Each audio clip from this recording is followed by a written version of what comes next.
Abel, good afternoon sa inyong lahat. Ayan, oh. Nagpakawala tayo ng mga ibon natin ngayon. Nagro-rondahan sila ngayon. Ayan. Kasama si 641. So ngayon, may napansin tayong ibon dito sa loob ng ating loop. Ayan, oh, habang nagpaparonda tayo mga Abel. Oh. Ayan, oh. So napansin ko nga mga Abel. Saan na yung mga ano natin? Ayan, ibon, oh. Nagro-ronda. Dami nila. Siguro mga 10 siguro yan. 10 siguro yung naronda sa atin. Ayan, oh. Ayan, oh. 10 yan. 10 yung naronda sa atin. So ito mga Abel, meron tayong nakita dito. So ito mga Abel. Dali. So ito nga mga Abel, oh. May napansin tayo kanina. Ayan. Ayan yung ibon natin. Ito.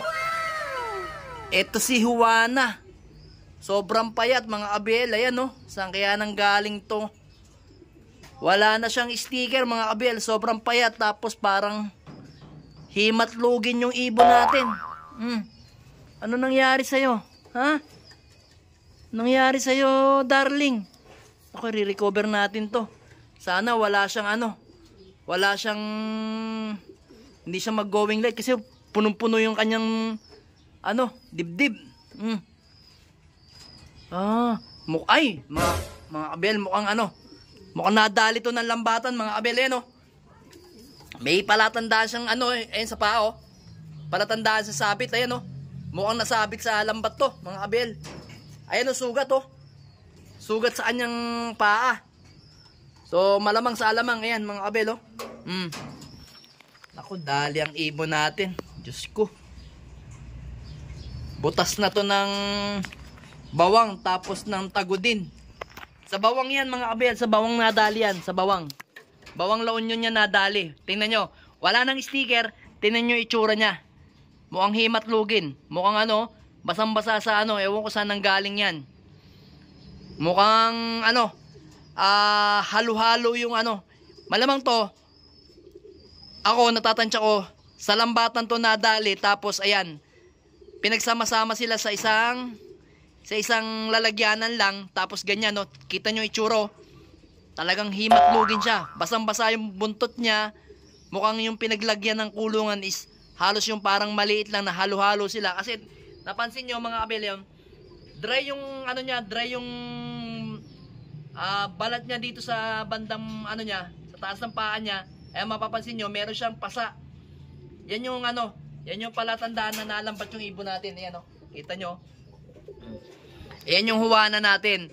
So malamang sa alamang ang gagawin natin dito, kasi nadali siya, i-recover muna natin.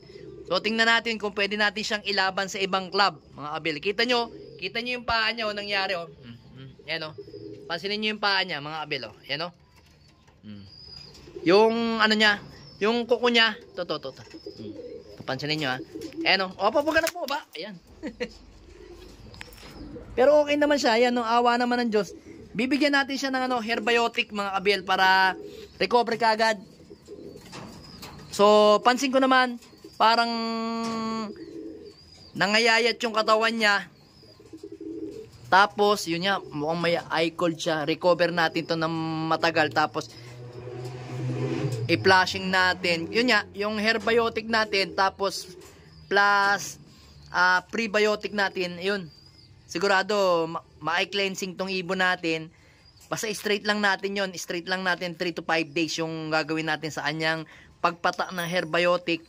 Tapos bigyan natin siya ng ating magic food para ma-recover kagad. Tapos i-update ko yung mangyayari sa ibon natin na ito, kasi talagang malala, oh. Lumahal, parang meron siyang sipon-sipon, mga Abel, oh. May ano naman yan, mga Abel, may inject kasi yan. Kaya kumbaga sa ano, yung nakuha niyang virus is yan, mga sipon. Yan talaga, kahit mag-inject ka o ano, magpata ka ng mga tawag dito, yung mga vaccine. Yung ano niyan, yung eye cold at saka sipon, natural lang, tinatamaan yung mga ibon na ganyan. Pero hindi yan tawag dito, sakop ng vaccine na binigay mo sa kanya. Ang ginagamit lang natin vaccine sa ibon natin is PMB, mga Abel. PMB lang. So wala na akong binibigay na iba. Yun lang. Bata pa lang. So mga pagkasalpak ng singsing, may balahibo na pwede na siyang inject. Ini-inject ko na siya, mga Abel. Basta ma-boxing ko na siya, maano ko na siya, basta may balahibo na siya ng konti. Tapos medyo malaki na siyang ganyan. Yan, ina-boxing ko ng diretso yan. Kagaya nito. O yan o, may vaccine na yan. Naiyak pa yan pero may vaccine na.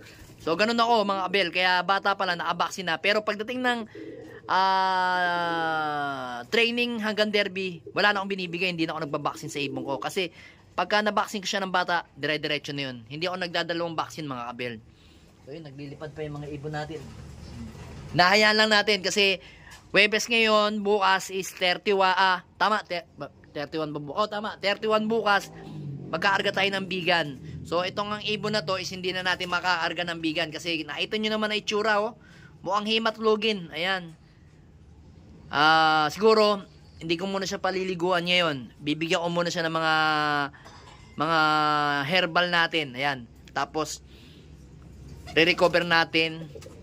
Ilalagay muna natin siya doon sa ano natin, yun, sa area natin na yun, yung pang ano natin, isang cage natin yun. Yun talaga, kaya hindi ko nilalagyan para yan sa mga quarantine na mga ibon na may mga tama. Yan o, sayang. Sa bagay, wala namang problema yun, pwede naman ikaw isali sa ano, sa south o kaya sa north uli pagka naka-recover ka. Kailangan lang kasi sa November 7 may start na uli ng karera sa Pogi. So ikaw, pwede kong ilaban doon. Pero for the meantime, recover mo na kita ng isang buwan. Kasi malayo naman yung na-training mo. Kaya pwede ka nang i-training sa malayuan. Kasi itong ibon na to, kung hindi nyo nitatanong mga abel, ito tinamaan to ng baril sa ano nga bang lugar yon? Malapit pa lang eh. Bandang Tarlac pa lang. Ano bang Tarlac yun? Teka lang. Basta pangalawa, pagkatapos ng Concepcion, yun. Pagkatapos ng Concepcion, yun. Yung sumunod na loading na yun, ng toss na yun, ng club, doon siya tinamaan ng baril. Tapos, kinarga ko siya ng Herona Tarlac agad. Pinagpahinga ko siya ng 2 weeks. Nung malakas na siyang magronda, yun, tinira ko na siya ng, ng Herona Tarlac at saka Moncada. 100 km, 98 ba yun o 80 plus? Kinarga ko agad, yun. So ito, bumaba na yung mga super flying bin natin mga abel, no? Ano? Taas pa. Nagro-ronda pa. Pasok na. Pasok na. Ayan, si NPL yan mga abel. NPL yan. Yung isa nating NPL na grabe kong lumipad. Taas na doon, taas. Yan. Ikaw, uy. Ginagagugong mo dyan. Uy. Pinataas na kita kanina dun, ha. Yan. Pasaway talaga to isang to. Dali. Yan. Pasukin na natin mga abel. Pasok. Sok. Yan. Diretsong pasok sila. Alright, pasok sila. Pumasok, ayan. Pumasok na rin pala si ayan si 641, So tanggalin natin yung tubig nila. Tapos i-separate na natin mga abel tong si itong si Juana. Kasi parang siya, itama siya ng baka mahawaan natin yung mahawahan yung mga ibang ibon natin dito. So to ayan halatang halata talagang tinamaan siya ng lambatan. Ayan kasi may pasa yung paa niya. Wala namang ibang yan eh. Ayan mga abel Yan yan yung halatang may Ayan yung pasa. Tapos meron siyang teka lang. Halatang natamaan ng lambat ayan Ayan Ikaw kaya biglang malambat. Yung lambat naman kasi ginagamit sa sa dagat. Panghuli ng isda, hindi sa himpapawid mga abel. Recover muna natin tong ibon na to. Para malaman natin. Ayan mga abel, kita nyo. Ayan kita yung kulay itim na wala siyang ganyan dati. Pero ngayon, kita nyo, talagang halatang nalambat siya, nasabit siya. Kaya muna natin dito.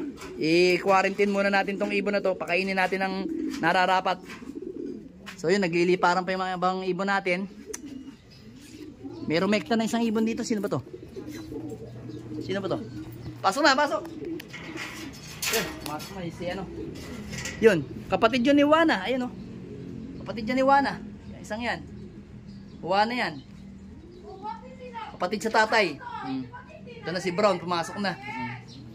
So yun mga abel, na lipad pa yung ibang ibon natin.